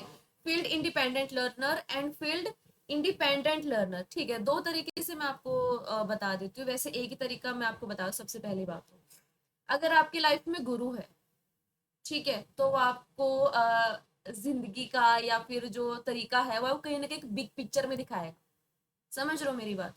ये जो छोटे मोटे आप चीजें कर रहे हो ना, ये कुछ नहीं है भाई, ठीक है। वो जैसे कि हम बोल देते हैं ना ऐसे कि क्या तुम ये सब चीजें कर रहे हो, ऊपर जाके तुम क्या जवाब दोगे, बिग पिक्चर में सोच लो जरा एक बार उस चीज को, ठीक है। Field dependent learner and field independent, अगर मैं यही चीज आपको बता देती हूँ कि UGC NET there are 2 students, ठीक है, जिसके पास में टीचर है, ठीक है, जिसके पास में टीचर है, तो ऐसे वाले बच्चे का जो दृष्टिकोण होगा सोचने का, वो क्या होगा, ऐसे वाले बच्चे का पर्सपेक्टिव क्या होगा, वो बिग पिक्चर में देखेगा।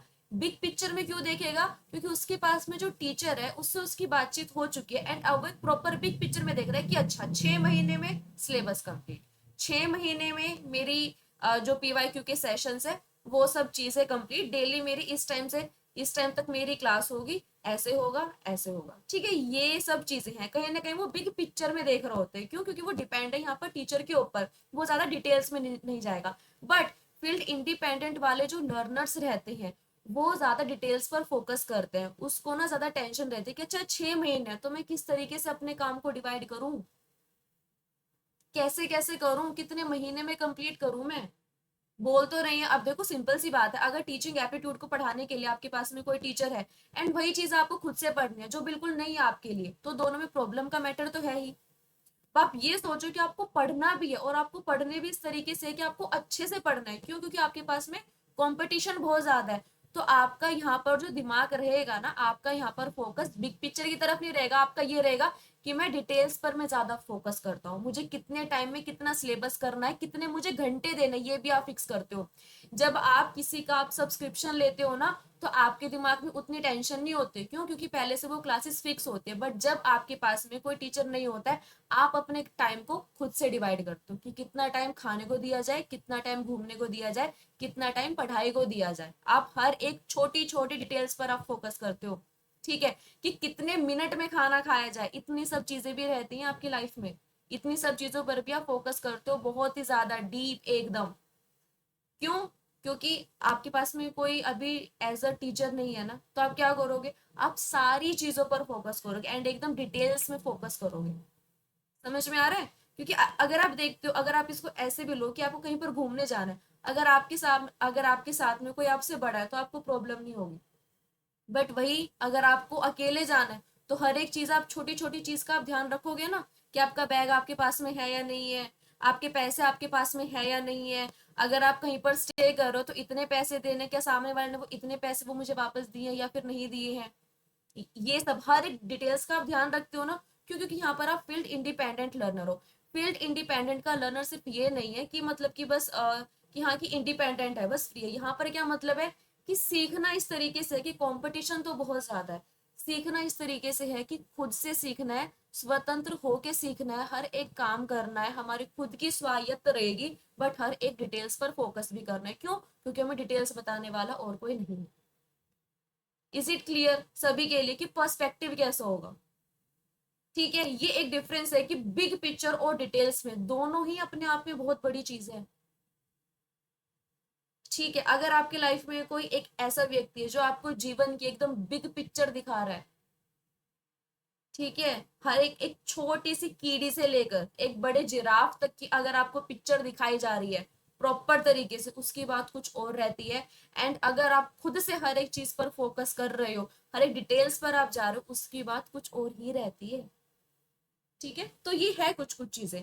ठीक है, दैट इज पर्सपेक्टिव। ठीक है, तो ये कुछ आपके पॉइंट्स थे, कुछ मेरे पॉइंट्स थे। आई होप कि सबको समझ में आ गया होगा कि पर्सपेक्टिव क्या होता है। इज इट क्लियर सभी को? पर्सपेक्टिव मेरे ख्याल से सभी क्लियर हो गया होगा, है ना? कर सकते हैं आगे। चलिए, ऑटोनॉमी की अगर हम बात करें तो अभी हमने किया है कि यहाँ पर टीचर की गाइडेंस पर बच्चा रिलाई होता है। यहाँ पर क्या रहेगा, यहाँ पर बच्चा स्वायत्त रहेगा और स्वनिर्देशित होता है। खुद से शुरू कर रहा है ना भाई, कैसे कैसे करोगे, इन सब की यहाँ पर बात होती है। क्लियर? ये तो बताने की जरूरत नहीं, अभी अभी किया हमने।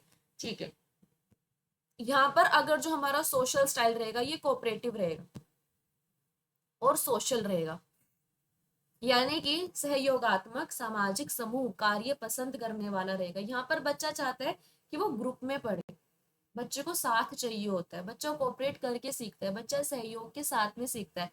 बट यहाँ पर बच्चा क्या होता है, बच्चा यहाँ पर कंपटीशन सीखता है।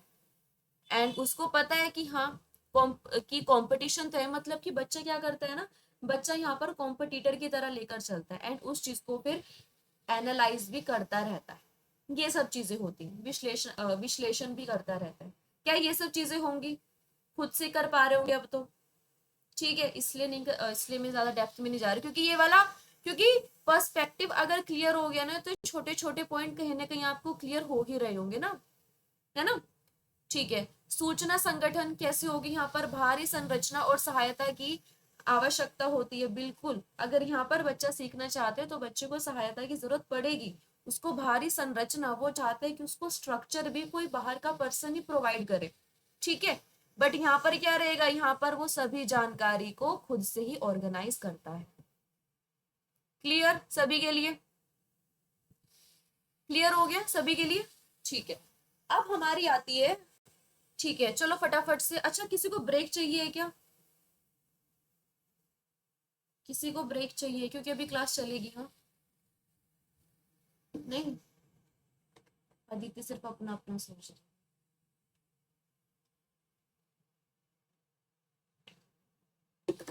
नहीं चाहिए ब्रेक?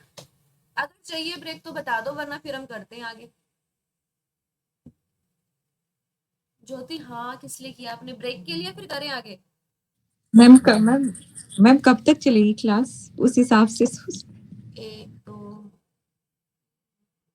मेरे ख्याल से I think 10 to 15 minutes, 10 minutes वैसे तो 10 to 15, मतलब कि मैक्स 15, मैक्स 10 और 15 मैम ब्रेक के लिए हाँ किया। उस हिसाब से। क्या बोल रहे हो? Then it's okay, ma'am.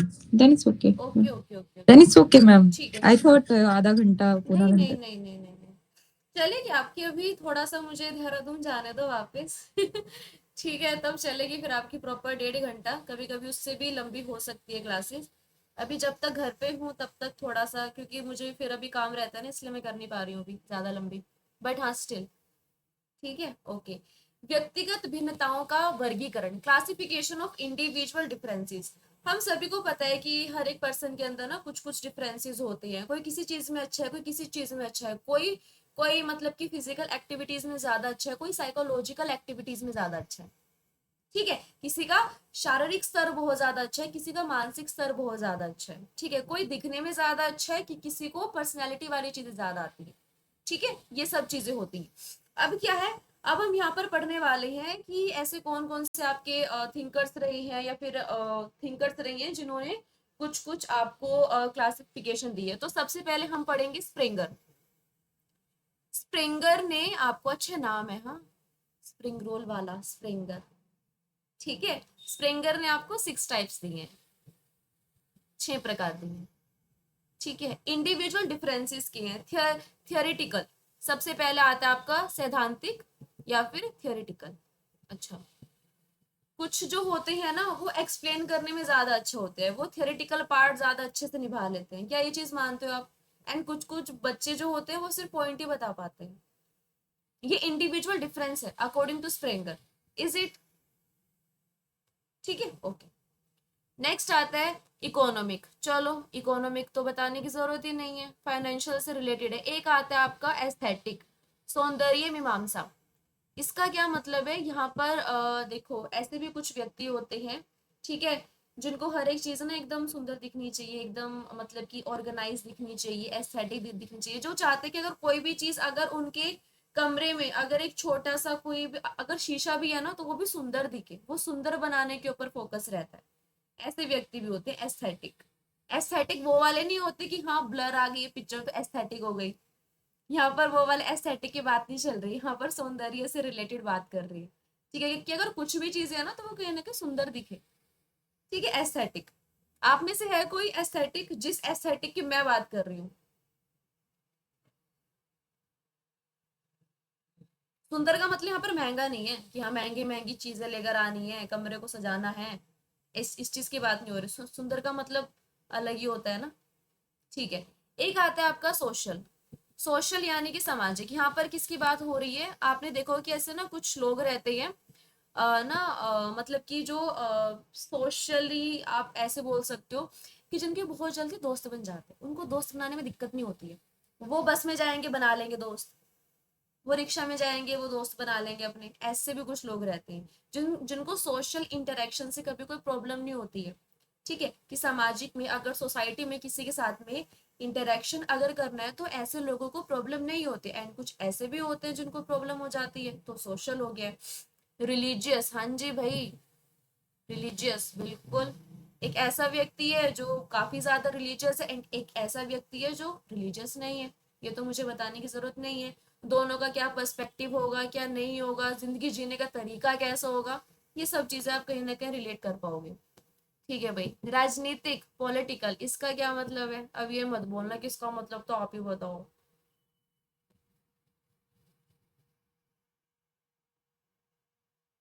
अब ये मत बोल देना कि जो लोग राजनीति करते रहते हैं, ये तो मत Some बोलना। people, they are inclined to,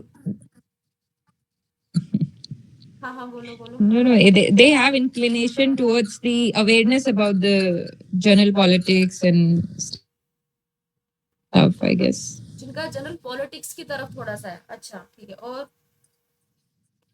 झुकाव, and they are aware about. और वो अवेयर भी है पॉलिटिकल चीजों से। और क्या लग रहा है? देखती हूँ मैं क्या सोचते हो आप पॉलिटिकल के बारे में, पता तो चले क्योंकि मेरा बैकग्राउंड वही है ना, ऑनर्स हो गई मास्टर्स हो गई, मेरा बैकग्राउंड ये, तो मैं सुनना चाहती हूँ ना कि क्या सोच रहे हो, बताइए। ही होता है ना, generally they also have that drive towards the control power, थोड़ा सा वो थॉट प्रोसेस उनका वैसा रहता है, ठीक है। इंक्लिनेशन रहता है उस जनरल बिहेवियर में उनके ना। तो कुछ लोग होते हैं ना, they hold on to you with influence, और चीजों को थोड़ा, हर ग्रुप में there is this person who hold influence, control the group, channelize things, arrange things, something like that. तो मैं इन्फ्लुएंस कर रही हूँ आप लोगों को, मैं लीड कर रही हूँ आप लोगों को, मुझे होते हैं ना ma'am, it's a journal tendency in them, they can't help it, it's there personality. ठीक है ठीक है, ओके। सो पॉलिटिकल मीन्स देखो काफी सारी है, मैं ये नहीं बोलती हूँ कि ये सबके अंदर है सबके अंदर नहीं है, बट मुझे ऐसा लगता है कि थोड़ी थोड़ी चीजें कहीं ना कहीं सबके अंदर रहती हैं, जिसमें कि आपकी लीडरशिप स्किल्स हो जाएगी, लीडरशिप स्किल्स होगी। एंड हाँ कि एक थिंकिंग जो प्रोसेस होता है ना वो काफी सारा होता है।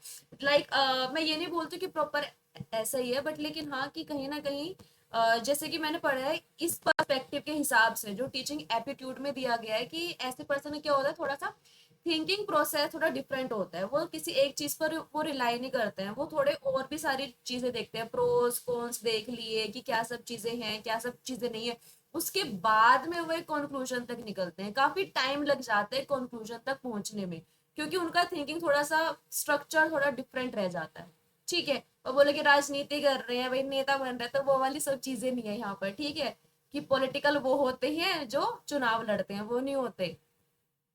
ठीक है, ओके, ठीक है। नेक्स्ट हमारे दिया है, थॉर्नडाइक ने दिया है। थॉर्नडाइक का काफी सारा अच्छा है।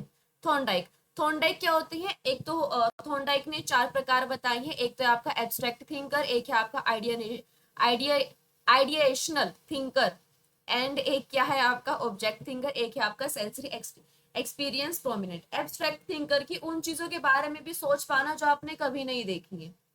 ऐसे पर्सन भी होते हैं जब बोलते हैं जस्ट इमेजिन, ऐसा इमेजिन कर लो, वो सोच लेते हैं। अच्छा, एब्स्ट्रैक्ट वाले थिंकर हो गए ये। एक कौन से होते हैं? आइडिएशनल थिंकर्स। अच्छा, दोनों में फर्क क्या होता है? एब्स्ट्रैक्ट और मतलब कि आइडिया, विचारात्मक चिंतक थिंकर्स के बारे में बात चल रही है, कोई बता सकता है?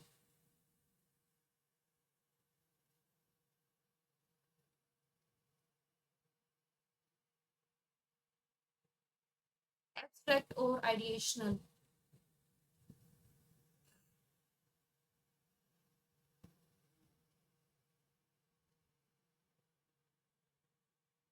कुछ भी आ रहा है दिमाग में तो बोल सकते हो।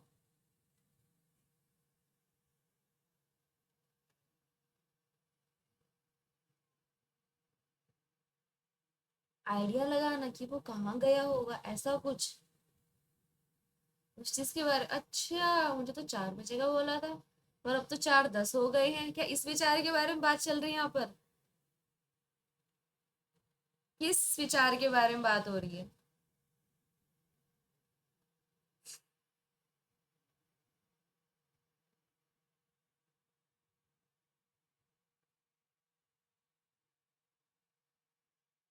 ज्योति तो चली गई गहरे चिंतन में। अदिति जान बूझ के नोटबुक में देख रही है ताकि नजरें ना पड़े। ये तो स्कूल में टैक्टिक्स होती थी, अदिति यूज नहीं लिख मैं लेती हूँ मैं वो, ताकि ये लगे कि हाँ मैं कुछ अगर काम कर ऐसा रही होता हूँ। कैमरा बंद कर कि मैं कुछ काम कर रही हूँ। और फिर मैम मुझे नहीं बोली कि चलो आप बताओ। नहीं बताओ। मुझे आदत है मैम फ्लावर बनाने की कॉपी पे। कि ओ भाई, फूल बनाए जा रहे हैं। क्या बात है, फूल बनाए जा रहे हैं। वो मतलब हर एक नोट के आगे आप फूल बना देते होंगे ना? जब जब मुझे समझ नहीं आता है तभी। मैम ये ना एग्जाम में आंसर भी सजा सजा के लिखती है। अच्छा, ये भी सही है वैसे, कि जब समझना है तो फूल बना दो, क्योंकि मैडम को तो फूल बना नहीं पा रहे हो तो कॉपी में फूल बना रहे हो, है ना? अच्छा, और क्या लग रहा है? हाँ जी काजल, कुछ आ रहा है दिमाग में कि एब्स्ट्रैक्ट और आइडिएशनल में क्या फर्क हो सकता है? कुछ भी जो लग रहा है आपको? नहीं, कुछ मैम नहीं है। हाँ जी ज्योति।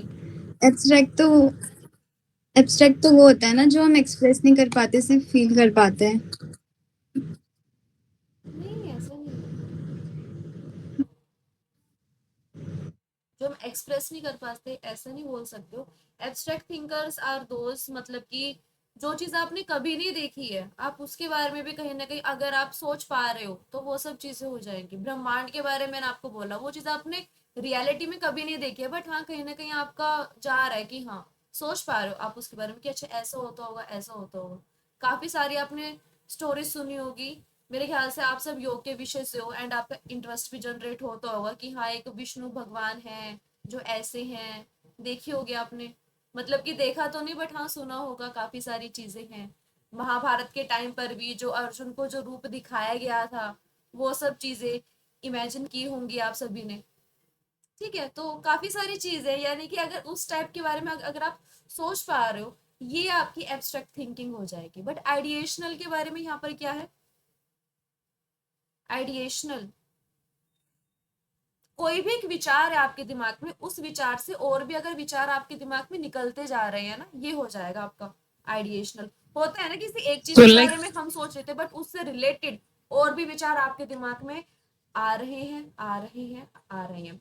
ऑब्जेक्ट थिंकर में क्या रहा है, किसी चीज के ऊपर आप सोच पा रहे हो। एग्जाम्पल के लिए कि मैंने आपको फोन दिखा दिया या मैंने आपको एक फूल दिखा दिया है, इस फूल को देख के आप क्या क्या सब चीजें समझ पा रहे हो, तो वो आपका ऑब्जेक्ट थिंकर हो जाएगा। सेंसरी एक्सपीरियंस प्रोमिनेंट, ये क्या होते हैं, जो हमारे सेंस ऑर्गन्स होते हैं उन सब से रिलेटेड है। एग्जाम्पल के लिए कि किसी का हमने टच पता कर लिया कि अच्छा ये टच मम्मी का है, पापा का है, किसका है ये टच। या फिर अगर हम घर पर जाते हैं तो हमें पता लग जाता है कि अच्छा आज खाने में ये बने, क्यों, क्योंकि वो हमने स्मेल कर ली है, सेंसरी एक्सपीरियंस। ठीक है। जंग, जंग ने कितने टाइप्स बताए हैं, जंग ने टाइप्स बताए आपके 3 टाइप्स, इंट्रोवर्ट, एक्सट्रोवर्ट, एम्बिवर्ट्स। ये सभी को पता होंगे, बताने की जरूरत है मुझे। ठीक है। टर्मन ने 9 टाइप्स बताए हैं, टर्मन ने, जिसमें क्या क्या है, जिसमें आपका जीनियस, नियर जीनियस, देख लो एक बार, genius, near genius, very superior, superior, average, backward, feeble minded, dull, idiot. इसमें से किसी में कोई प्रॉब्लम है तो पूछ सकते हो।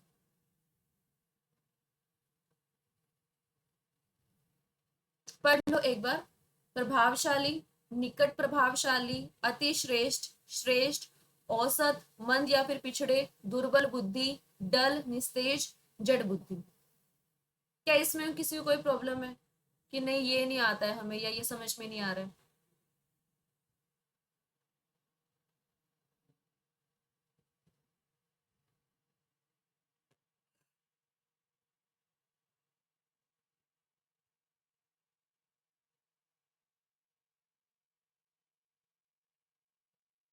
Ambivert both, something like that.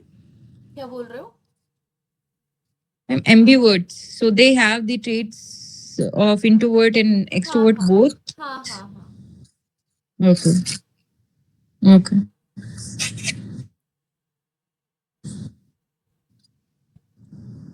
पढ़ लीजिए जंग का भी और टर्मन का भी। प्रॉब्लम लग रही है तो पूछ सकते हो।